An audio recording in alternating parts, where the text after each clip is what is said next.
Hello students, आज का जो हमारा टॉपिक है वो है electronic theory of frictional electricity.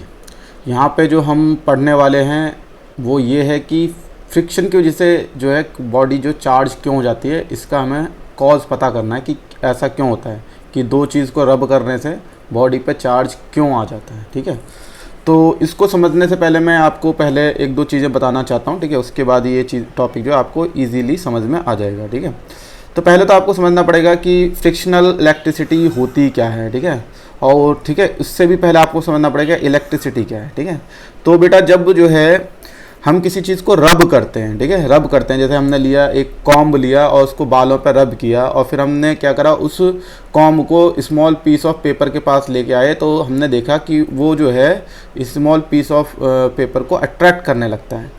तो जब किसी बॉडी के पास जो ये प्रॉपर्टी आ जाती है, क्या कौन सी प्रॉपर्टी आ जाती है, प्रॉपर्टी अट्रैक्ट करने की प्रॉपर्टी जब आ जाती है, तो हम जो है हम क्या बोलते हैं, इस फिनोमेना को क्या बोलते हैं, इलेक्ट्रिसिटी कहते हैं। ठीक है, क्या बोलते हैं, इलेक्ट्रिसिटी बोला जाता है इसी फिनोमेना को। किसी बॉडी पे जो जब जो है क्या करने की, रब करने की वजह से क्या प्रॉपर्टी जनरेट हो जाए, वो दूसरी छोटी छोटी चीज़ों को क्या करने लगे, अट्रैक्ट करने लगे, तो हम इस फेनोमेना को हम क्या बोलते हैं, इलेक्ट्रिसिटी। और जब ये प्रॉपर्टी किसकी वजह से आती है, फ्रिक्शन की वजह से आती है, यानी रब करने की वजह से आती है, तो हम उसको बोलते हैं फ्रिक्शनल इलेक्ट्रिसिटी। यहाँ तक समझ में आया। ठीक है, और वो ऑब्जेक्ट जिस पे जो है मतलब जो फ्रिक्शन की वजह से या रब की वजह से जिसके अंदर क्या आ जाती है, ये प्रॉपर्टी आ जाती है, ऐसे ऑब्जेक्ट को हम चार्ज्ड क्या बोलते हैं, चार्ज्ड ऑब्जेक्ट बोलते हैं, या चार्ज बॉडी बोलते हैं, या इलेक्ट्रीफाइड बॉडी बोलते हैं। क्या बोलते हैं, इलेक्ट्रीफाइड बॉडी कहते हैं, इलेक्ट्रीफाइड बॉडी कहते हैं। ठीक है, तो अभी हमने पहले तो समझ लिया कि फ्रिक्शनल इलेक्ट्रिसिटी क्या होती है और जिस पे ये होता है, ठीक है, जिस ऑब्जेक्ट पे ये फ्रिक्शनल इलेक्ट्रिसिटी दिखाई देती है उसको हम क्या बोलते हैं, चार्ज्ड ऑब्जेक्ट या फिर इलेक्ट्रीफाइड ऑब्जेक्ट कहते हैं। दूसरा चीज़ आपको समझना पड़ेगा, इसको समझने के लिए एक चीज़ समझनी पड़ेगी आपको, कंडक्टर और एक इंसुलेटर। दोनों में फ़र्क क्या है, इसमें जो है कंडक्टर में जो है जो इलेक्ट्रिक चार्ज हैं वो क्या कर सकते हैं, फ्रीली मूव करते हैं। ठीक है, इलेक्ट्रिक चार्ज जो है कंडक्टर में फ्लो कर सकते हैं, लेकिन जो है ठीक है इलेक्ट्रिक चार्ज जो है इंसुलेटर में मूव नहीं कर सकते हैं। ठीक है, ये बेसिक डिफरेंस होता है कि इसमें इलेक्ट्रिक चार्ज जो होते हैं, इलेक्ट्रिक चार्ज का क्या है, मोशन पॉसिबल है, इलेक्ट्रिक चार्ज कैन मूव, क्या कर सकते हैं, मूव कर सकते हैं, लेकिन यहाँ पे जो है इलेक्ट्रिक चार्ज क्या होते हैं, बाउंडेड होते हैं। ठीक है, तो इलेक्ट्रिक चार्ज आर बाउंडेड।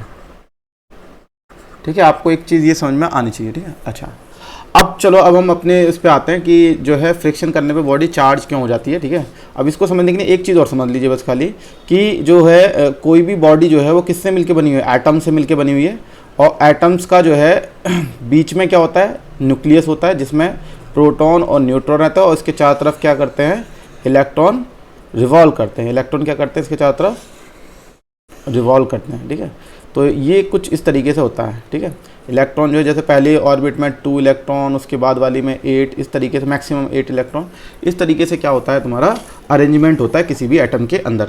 अच्छा, जो न्यूक्लियस है उसमें प्रोटॉन जो है एक भी हो सकता है, एक से ज़्यादा भी हो सकता है। ठीक है, और न्यूट्रॉन भी एक या एक से ज़्यादा भी हो सकता है, और हाइड्रोजन के केस में तो न्यूट्रॉन होता भी नहीं है। ठीक है, अच्छा अब अगर हम बात करें कि प्रोटॉन जो है, ठीक है, वो आपस में जो है ना रिपेल करते हैं, लेकिन फिर भी न्यूक्लियस के अंदर जो है स्ट्रांगली वो पकड़ के रहते हैं एक दूसरे को। ठीक है, तो फिर ये रिपेल क्यों नहीं करते, दूर दूर क्यों नहीं जा रहे, क्योंकि यहाँ पे न्यूक्लियस फोर्स होती है, ये हम ऑलरेडी इससे पहले वाले लेक्चर में हम बता चुके हैं। ठीक है, और जो है इस वजह से जो है रिपल्सन तो है, यहाँ पे इलेक्ट्रोस्टैटिक फोर्स की वजह से रिपल्शन है, लेकिन न्यूक्लियर फोर्स क्योंकि और भी ज़्यादा स्ट्रांग है जो कि यहाँ पे एक्ट हो रही है, तो वो उसको डोमिनेट कर देती है, और क्या है ओवरऑल ये अट्रैक्टिव फोर्स रहती है यहाँ पे, और जो है प्रोटॉन यहाँ पे ठीक है एक दूसरे को अट्रैक्ट करते हैं। ठीक है, लेकिन इलेक्ट्रॉन और ये न्यूक्लियस के बीच में जो फोर्स है वो अभी भी क्या है, इलेक्ट्रोस्टैटिक फोर्स होती है, जो कि वीक फोर्स है। ठीक है, अब क्या है इसी वजह से हम क्या करते हैं, जब जो है अगर हम बात करें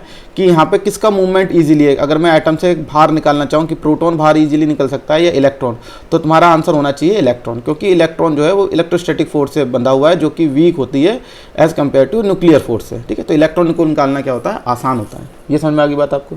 तो इस वजह से तुम हमेशा आपको याद रखना है कि किसी भी बॉडी पर जब भी चार्ज आता है, चार्ज क्या हो सकता है, पॉजिटिव चार्ज या नेगेटिव चार्ज जो आता है वो सिर्फ और सिर्फ इलेक्ट्रॉन के मूवमेंट की वजह से ही आता है। किसकी मूवमेंट की वजह से आता है? इलेक्ट्रॉन के मूवमेंट से। तो इलेक्ट्रॉन के मूवमेंट की वजह से, जैसे कहीं से इलेक्ट्रॉन जो है सपोज करो क्या कहते हैं लॉस हुआ, इलेक्ट्रॉन यहाँ से जो है चला गया, लॉस हुआ, तो क्या आएगा इस पे जो आएगा पॉजिटिव चार्ज होगा, ठीक है। और अगर जो है इलेक्ट्रॉन जो है गेन हुए, क्या हुए, गेन हुए, ठीक है, तो फिर क्या आएगा तुम्हारा नेगेटिव चार्ज आएगा। होगा चार्ज जो आता है हमेशा किसकी वजह से आएगा? इलेक्ट्रॉन की वजह से ही आता है, ठीक है। या तो वो लॉस होंगे या गेन होंगे इलेक्ट्रॉनिक, प्रोटॉन कभी नहीं होता, ठीक है। अच्छा, तो यही थ्योरी है बेटा, इलेक्ट्रॉनिक थ्योरी जो है। अब हम समझते हैं फ्रिक्शन इलेक्ट्रिसिटी से कैसे जो है, मतलब कि फ्रिक्शन की वजह से या रब की वजह से चार्ज कैसे हो जाती है बॉडी। तो सपोज आपने दो बॉडीज ली, ठीक है, ये दो बॉडीज ली और इनको आपस में क्या करा, रब कराया, क्या कराया, रब कराया, ठीक है। तो अब होगा क्या, देखो हर इलेक्ट्रॉन को बाहर निकालने के लिए जो है थोड़ी बहुत क्या चाहिए होती है, एनर्जी। अभी ऐसा नहीं कि बिल्कुल ये ठीक है बाहर जा खुद ब खुद चलाए, इसके लिए थोड़ी बहुत एनर्जी चाहिए होती है, ठीक है। अच्छा, हर मैटर की जो है वो एनर्जी जो है वो अलग अलग होती है। सपोज करो ये जो पहला मैटर है वो ए है, दूसरा मैटर जो है वो बी है। सपोज इसको रब कर इलेक्ट्रॉन को निकालने के लिए सपोज 10 जूल एनर्जी की ज़रूरत है और इसको सपोज करो 15 जूल की ज़रूरत है। तो आप इसको रब करोगे तो रब करने से क्या होगा, जो है जो तुम्हारे जो रब करोगे तो हीट प्रोड्यूस होगी। अब वो जो हीट है इसमें जो है ये बताइए हीट जो है पहले कौन सी आपको मिल जाएगी, 10 जूल या 15 जूल? ऑफ कोर्स जो है 10 जूल वाली एनर्जी जो आपको जल्दी मिलेगी। तो ये वाली एनर्जी जब जल्दी मिल जाएगी तो इसके इलेक्ट्रॉन जल्दी से क्या कर जाएंगे, लूज कर जाएंगे और इसके नहीं करेंगे। तो इसके इलेक्ट्रॉन निकल के किस में आ जाएंगे, इसमें आ जाएंगे, ठीक है। तो इस तरीके से क्या होगा ये जब इससे इलेक्ट्रॉन निकल के चले गए ए से तो इस पर क्या आएगा, पॉजिटिव चार्ज आएगा और इस पर चले गए तो इस पर क्या आएगा, नेगेटिव चार्ज आएगा। तो इसी तरीके से क्या होता है, जब हम किसी बॉडी को रब करते हैं तो क्या होता है, फ्रिक्शन प्रोड्यूस होता है जिससे हीट प्रोड्यूस होती है और उस हीट की वजह से क्या होता है, इलेक्ट्रॉन को जो है बाहर निकलने के लिए जो एनर्जी चाहिए होती है जिसे हम वर्क फंक्शन भी कहते हैं वो मिल जाती है। और ठीक है, जिस बॉडी की वो एनर्जी कम होती है वो जल्दी से इलेक्ट्रॉन को लूज कर देता है और जिसकी ज़्यादा होती है वो क्या कर लेता है, गेन कर लेता है। और इस तरीके से क्या होता है, किसी भी बॉडी पे चार्ज आता है। तो हमारा आज का टॉपिक यही था कि किसी बॉडी पे चार्ज कैसे आता है। तो आज हमने समझा कि किसी बॉडी पे चार्ज कैसे आता है, फ्रिक्शन की वजह से चार्ज कैसे आता है कि फ्रिक्शन जब हम करते हैं, ठीक है, तो हीट प्रोड्यूस होती है और हीट से जो है वर्क फंक्शन जो कि किसी इलेक्ट्रॉन को बाहर निकालने के लिए एनर्जी चाहिए होती है, आयनाइजेशन एनर्जी जो चाहिए होती है वो मिल जाती है और वो फिर क्या है, इलेक्ट्रॉन वहाँ से निकल जाता है और दूसरा जिसकी जो हाई होती है वो गेन कर लेता है। और इस तरीके से बॉडी पे क्या जाता है, जो लूज करता है इलेक्ट्रॉन उस पर पॉजिटिव चार्ज आती है, जो गेन करता है उस पर निगेटिव चार्ज आ जाता है, ठीक है।